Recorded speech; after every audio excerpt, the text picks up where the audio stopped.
question is, how many statements are correct for root anatomy? And for discussing this question, here I am having two pictures. These are simply representing the transverse section of monocot root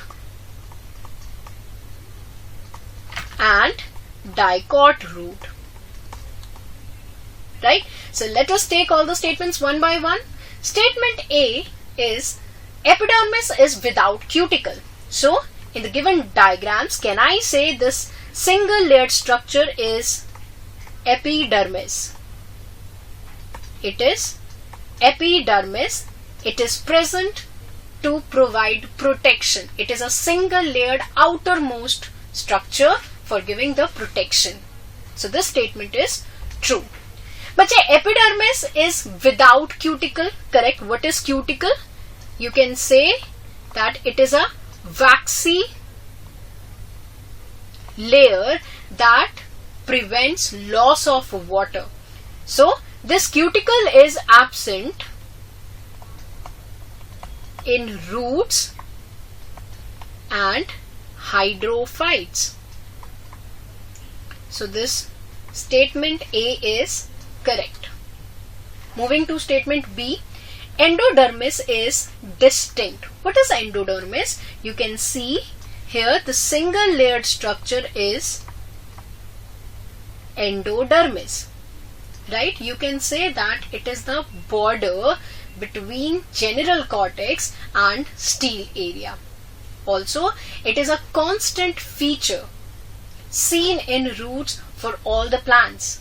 But yes, it is absent in monocot stem.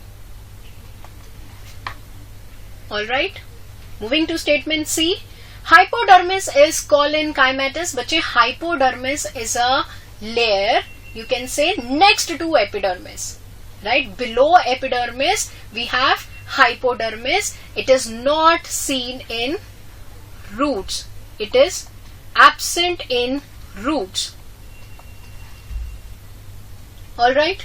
Moving to statement D, vascular bundles are scattered in ground tissue. So as you can see here, we have patches of xylem and phloem that are arranged alternately. Right? So we have radial arrangement of xylem and phloem. Radial arrangement of xylem and phloem. So this is also wrong.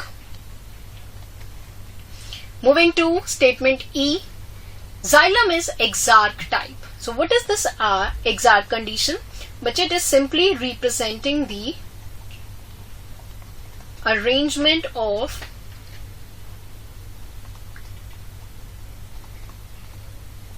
primary xylem. You can see here protoxylem is present at the periphery, and as we are moving towards the center, you can see presence of metaxylem. So this is protoxylem and this is metaxylem. Protoxylem is present towards the periphery and metaxylem is there at the center. So this condition is known as exarch condition. This is correct. So you have to tell me how many statements here are correct for root anatomy. Can I say 3 statements? A, B and E. These 3 statements are correct. Option 3 is right. For question number 126, the correct option is statement 3. The correct option is 3. Alright.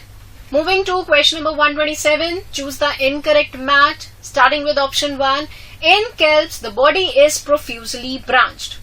Bache, kelps, it includes member like laminaria and macrocystis. So here the body is profusely branched. That is correct, because in brown algae there is variation in terms of size and forms. So yes, they show great variation in their size and forms. So this is correct. Moving to statement 2. Red algae In red algae, complex post-fertilization development is seen. This is correct. Option 3. In green algae, variations in shape of chloroplast. This is absolutely correct. But what shapes you will see here?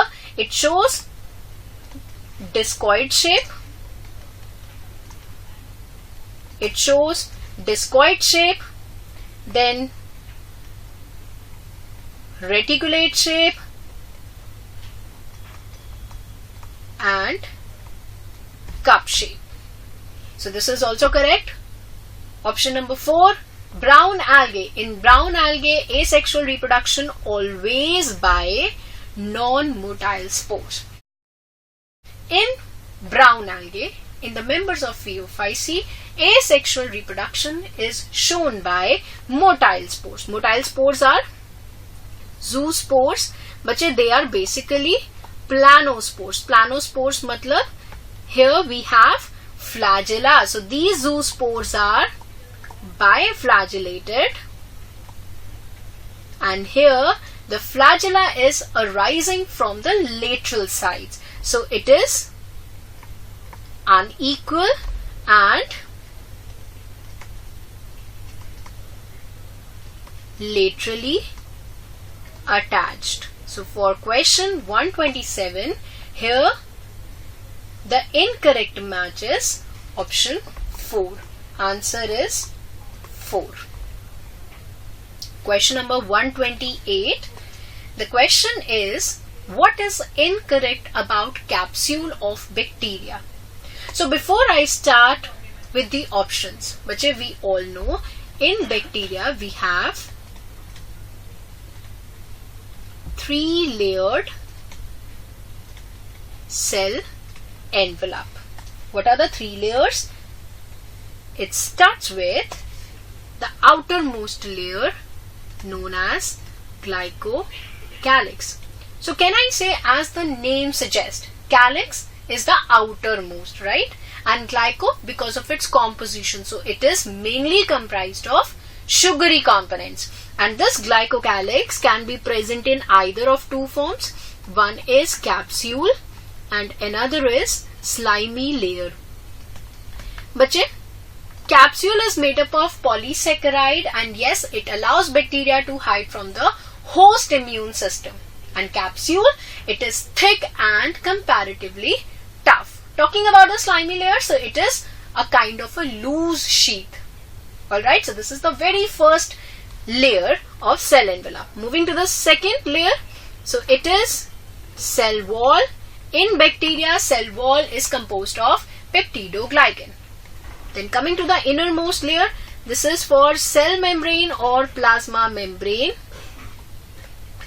Alright, these are 3 layers present in the cell envelope of bacteria. Now coming to the given options.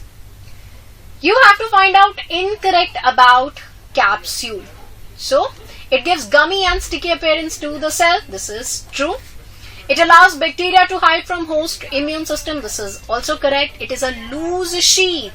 But this is wrong, because this statement is correct when we are talking about slimy layer. Right?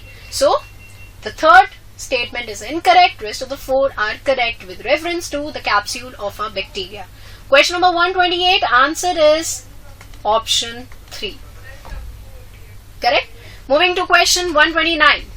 The question is, you have to identify true or false statements and then you have to mark the correct option. Starting with statement A. The assembly of microtubules require mostly ATP and magnesium ions. So, bache, for the assembly and disassembly of microtubules, there is a need of GTP and calcium ions, right? So basically the tubulin proteins will come together, they will assemble together for making protofilaments, and these protofilaments will later on give rise to microtubular structure, right? So the statement A is false. Statement B. Microfilaments help in pseudopodia formation. So this is true. But microfilaments are solid rod-shaped fibrils. Microfilaments are solid rod-shaped fibrils that help in pseudopodia formation. Moving to statement C, cytoskeleton occur in eukaryotic cell. This is also true. Basically, cytoskeleton is there for giving a framework to the cell. So this is right. Moving to statement D, protofilament is made up of alpha and beta subunits of tubulin proteins. This statement is also correct. So alpha and beta tubulin proteins in the presence of GTP and calcium ions will make dimer, and it will continue to form one protofilament. These protofilament will later on give rise to one microtubule. So here for question number 129, 3 statements are true, that is B, C and D. Only one statement A is false. So for 129, the correct one will be option 2. 129, answer is option 2. Coming to question 130. In which phase of cell division the centromere of the 2 chromosomes get arranged in 2 rows at the equator? Mark my words, 2 rows at the equator. And the given options are anaphase 1, metaphase 1, metaphase 2 and anaphase 2. So bache, I hope it is clear to you. You can simply eliminate option 1 and 4. Why? Because anaphase is for separation and movement towards the opposite poles. Right? So what will happen?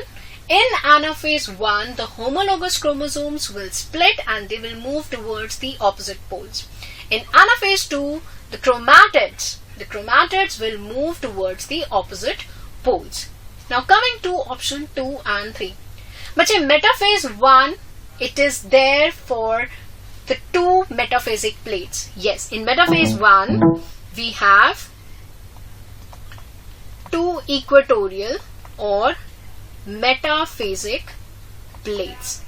Right? So these homologous chromosomes will align themselves over 2 equatorial plates. But talking about metaphase 2, it mimics mitotic metaphase, right? And here there will be formation of 1 equatorial or metaphasic plate.